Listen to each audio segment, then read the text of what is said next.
Under our Constitution, states do not have the right to pass their own laws preempting federal laws on immigration. It is wrong and counterproductive to criminalize people because of their status, their immigration status. Law enforcement, incidentally, does not have the time or resources to prosecute or incarcerate every undocumented immigrant. The Arizona immigration law will simply deter undocumented immigrants from being part of the community and cooperating with law enforcement where necessary. Don't take my word for it. Ask the Arizona Association of Chiefs of Police, who oppose S. 1070. There's another troubling aspect of the Arizona immigration law. According to experts, this law encourages racial profiling. Last week, I held a hearing on racial profiling, the first one in 10 years on Capitol Hill. We heard testimony about the provision in this law, Arizona's immigration law, requiring police officers to check the immigration status of any individual if they have, quote, reasonable suspicion that the person is an undocumented immigrant. The explanation of the law went further to say how you can gather this notion of reasonable suspicion, and it went on to say by the way a person dresses or by their command of the English language. Now, one of the witnesses at this racial profiling hearing was Ron Davis. He's the chief of police of East Palo Alto, California. Chief Davis, an African American, along with 16 other chief law enforcement officers and Major Cities Chiefs of Police Association, filed a brief in the Arizona case before the Supreme Court. This is what they said, quote, the statutory standard of reasonable suspicion of unlawful presence in the United States will, as a practical matter, produce a focus on minorities and specifically Latinos, end of quote.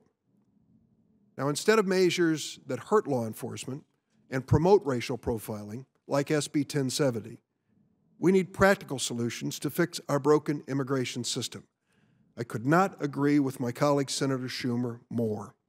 Congress needs to face its responsibility to pass immigration reform. 11 years ago, I introduced the DREAM Act. This legislation would allow a select group of immigrant students who grew up in this country, came here as infants and children, but would give them a chance to earn their way to citizenship by attending college or serving in the military. 11 years, we have been struggling to pass this. We've had majority votes on the Senate floor, but never the magic 60 number that we need to pass it.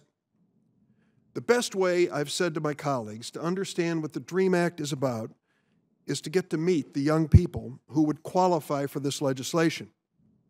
As Senator Rubio of Florida has said, let's let these young people get right what their parents got wrong. These people call themselves dreamers.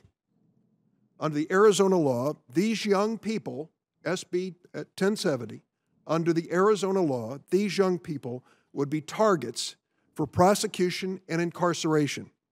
Why? It's beyond reasonable suspicion. They have stood up and said, we are undocumented, we are DREAM students, we want a chance to become American citizens.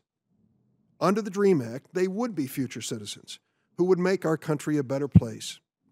I want you to meet 6 targets of this bill, the Arizona immigration law. Each and every one of them is a resident of Arizona. They have stepped up publicly to tell their stories about being brought to the United States by their parents as infants and children, now begging for a chance to earn their way to legal status and citizenship. The first, Dulce Matos. She graduated from Arizona State University with a bachelor's degree in electrical engineering. She co-founded the Arizona DREAM Act Coalition, an organization of more than 200 DREAM Act students. Last week, Dulce was named one of the 100 most influential people in the world by Time magazine. Dulce Matos is a target of the Arizona immigration law. Now meet Myra Garcia. She's president of the Cottonwood Youth Advisory Commission in her hometown of Cottonwood, Arizona. She graduated from high school in 2010 with a 3.98 GPA. She's now a sophomore at a prestigious university in California. She would be a target of the Arizona immigration law. Now meet Juan Rios. In high school, Juan was a leader in the Air Force Junior ROTC. In 2010, he graduated from Arizona State University with a degree in aeronautical engineering. Since graduation, Juan has put his life on hold. Because of American law, he cannot enlist in our military or work in the aerospace industry. Juan is a target of the Arizona immigration law. Now meet Jose Magana. Jose graduated as valedictorian at his high school. At Arizona State University, he joined the speech and debate team where he ranked 5th in the nation. In 2008, Jose graduated summa cum laude with a major in business management from Arizona State University. Later this year, Jose will graduate from Baylor University Law School in Waco, Texas. He cannot be licensed to practice law in the United States because he has no country. Jose is a target of the Arizona immigration law. Finally, meet Angelica Hernandez.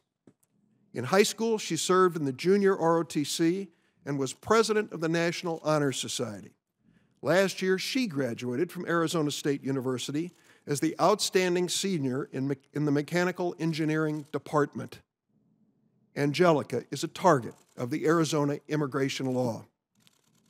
Unlike the Arizona immigration law, the DREAM Act is a practical solution to a serious problem, which treats these young people and thousands of others in a humane and just way. SB 1070 would harm law enforcement and encourage racial profiling, going after the very people that you have just met. That is not consistent with our values as a nation. It is not consistent with our constitutional values. Mr. Chairman, thank you for this hearing.